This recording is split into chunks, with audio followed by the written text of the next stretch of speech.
ইমাম সাহেব এদিকে আসেন, এদিকে আসেন, এদিকে আসেন। হ্যাঁ, এদিকে দাঁড়ান, সুন্দর করে দাঁড়ান। আর চাপ দেন, আর চাপ দেন। বলেন। আপনি এত সকালবেলা কই যাচ্ছেন? ভাই হাঁটতেছিলাম ভাই। হাঁটতেছিলেন? আমি যেন মসজিদের সভাপতি, আপনি এরকম করছেন কেন ভাই? যে আপনি যেন আমার সামনে দিয়ে গেলেন, জি। আপনি তো আমাকে সালাম দেন নাই। ও আচ্ছা, সালাম আমি দিলাম না, আপনি প্রশ্ন করলেন। আপনি আমাকে দিলেন না কেন? আরে মিয়া, আপনি আমার সামনে দিয়ে গেছেন, আপনি আমাকে সালাম দেবেন, আমি আপনাকে সালাম দেবো কেন? আমি আপনাকে টাকা দেই না? আমি আপনার মসজিদে সভাপতি, আর আপনি আমার মসজিদের ইমামতি করেন। থামেন। টাকা মিয়া, টাকা দেন আপনি, বেশ ভালো কথা। তো আল্লাহর মসজিদে আমি নামাজ কালাম পড়ি, আপনি মসজিদের সভাপতি দিয়ে আপনাকে সালাম দিতে হবে। আমি যে মসজিদ ইমাম সাহেব, আপনাকে এটা মনে হয় না? আমি 2 এলাকার নেতা।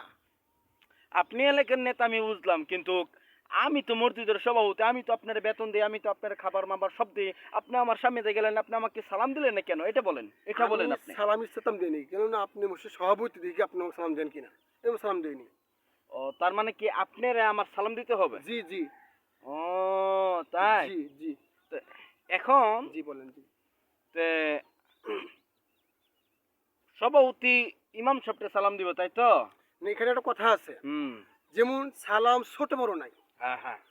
বাচ্চা পোলাপান মুরব্বী লোক সালাম দিতে পারে, আর মুরব্বী লোককে বাচ্চা লোক সালাম দিতে পারে। এটা এখানে কোনো ছোট বড় নাই। তবে আমি যদি যাচ্ছি, আমি আপনি খেয়াল করিনি কি? আপনি আমাকে খেয়াল করেছেন, আপনারা সালাম দিলেন না কেন? ও আচ্ছা, ভুল, আমারই ভুল হয়ে গেছে।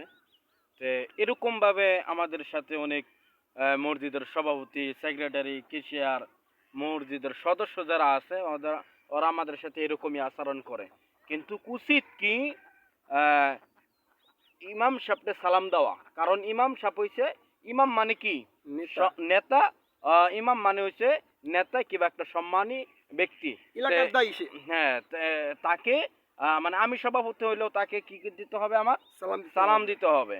তে আমি যদি তাকে সালাম দেই, তাহলে আল্লাহ আমার সম্মানটা কি আরো বাড়িয়ে দিবে, ঠিক না? জি। তে আমরা যে কথা বলতে চাচ্ছি, মানুষ যখন মানুষের সাথে যখন দেখা হবে, এক মুসলিম আরেক মুসলিমের সাথে যখন দেখা হবে, তখন কি দিতে হবে? সালাম দিতে হবে। তে জি। আমরা যে কথাটা বলতে চাচ্ছি, এটা হচ্ছে আমরা যে সব মানুষ সভাপতি অথবা সেক্রেটারি, কেশিয়ার হিসাবে দায়িত্ব পালন করছেন, ওরা হুজুরদের সাথে এমন আচরণ করবেন না, নম্র আচরণ করবেন, ভালো আচরণ করবেন। আল্লাহ তৌফিক দান করুক। আমিন। আল্লাহুম্মা আমিন।